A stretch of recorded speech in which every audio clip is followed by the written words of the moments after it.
All right, everybody, welcome back to the #1 television program in the history of the entire universe. I am Brian Lee Durfee, author of The Forgetting Moon, The Blackest Heart, and The Lonesome Crown.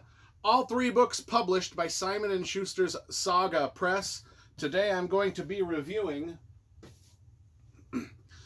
The Darkest Day by Dennis L. Mckiernan. This is book number 3 in his Iron Tower Trilogy. I have since read and reviewed on the channel book number 1, The Dark Tide, and book number 2, Shadows of Doom. So if you want to see the review for either of these books, just type in your YouTube search bar, just type in the title of the book, my last name, and that book review will magically appear upon your screen. It's the way the internet works, folks. All right. So let's get to it. Let's discuss the cover first, because you know I love graphic design and cover illustration. And we always give a shout out to the cover illustrators. This book came out in 1984, and it has a great cover illustration by Alan Lee, who many of you know because he worked on the Lord of the Rings movies with Peter Jackson, and he has done thousands and thousands of Tolkien illustrations. He's probably like the preeminent Tolkien illustrator. And he did the covers for the first 2 books in the trilogy also. So all 3 books together look really cool with the Alan Lee covers, and not only that, but they've got one of the things that they used to do in the 1980s, which art directors don't do this anymore, or they do very little of it. But I love the extra little scroll work that goes around the side and carries over onto the back. I think that's pretty cool. I guess modern day art directors do the similar stuff, but I just like the old 80s stuff, and maybe it's just a nostalgia thing for me. But anyway, covers get an A+ for me. They've always been some of my favorite fantasy covers. There is a map inside the book. All great fantasy books need maps. And let's talk about the Iron Tower Trilogy. As I mentioned before in the review of the books number 1 and 2, Dennis L. Mckiernan originally wrote these books as a direct sequel to Lord of the Rings. And they were going to publish it as such. They were going to carry on the Lord of the Rings legacy with other authors writing in the universe. And then, at the last minute, they pulled the plug on it. And they said, no, we'll just have J.R.R. Tolkien be the only Lord of the Rings guy, which I think that's a good decision. However, these books were still around.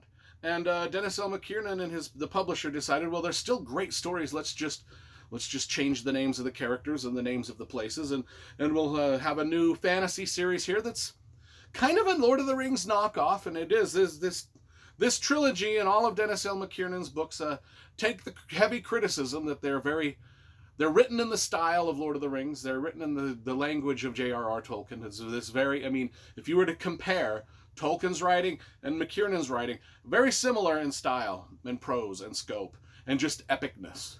Then the world that has been created is very similar to Middle-earth. But it stands on its own as its own creation because I loved these books when I was little, and I love rereading them. I still think that Dennis L. Mckiernan's prose is top-notch. It's lyrical and poetic. Now, so in book number 3, of course, we've been through 2 adventures already in books number 1 and 2. Now, The Darkest Day, this is what the book is called, and it is when the Dark Lord Gyfon he is still poised to subdue all of creation within his vile dominations.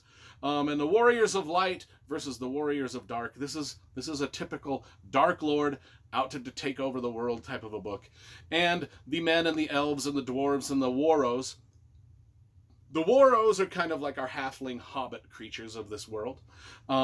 Think about the little tiny elves from the that series that I can't even think of the series, The Dark Crystal. That's the series, yeah. Think of that. That's kind of what these Warros are like. They're little elfish guys, little halfling guys.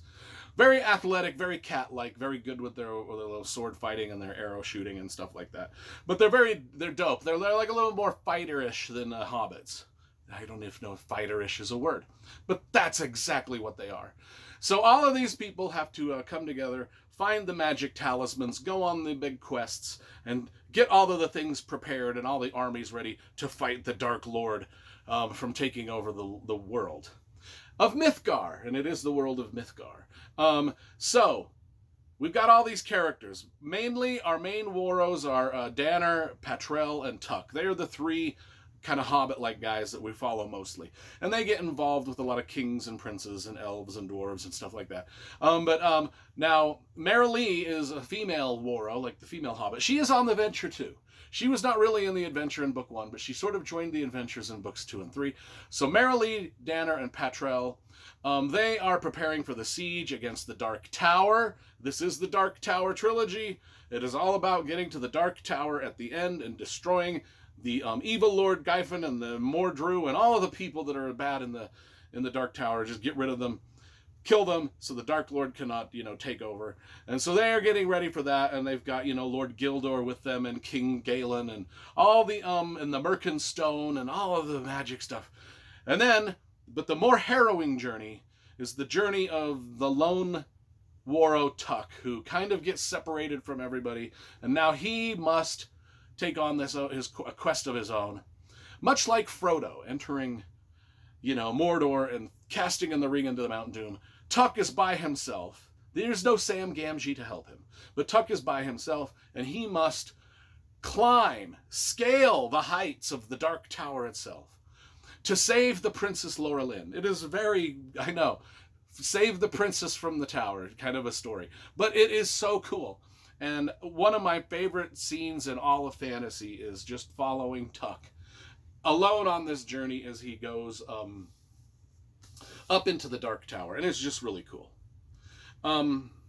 Gosh, I don't know what else to say about this. It's not the Dark Tower.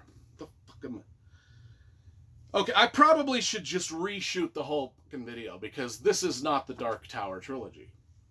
And I've been saying it has been. It is the Iron Tower Trilogy. And the book is The Darkest Day.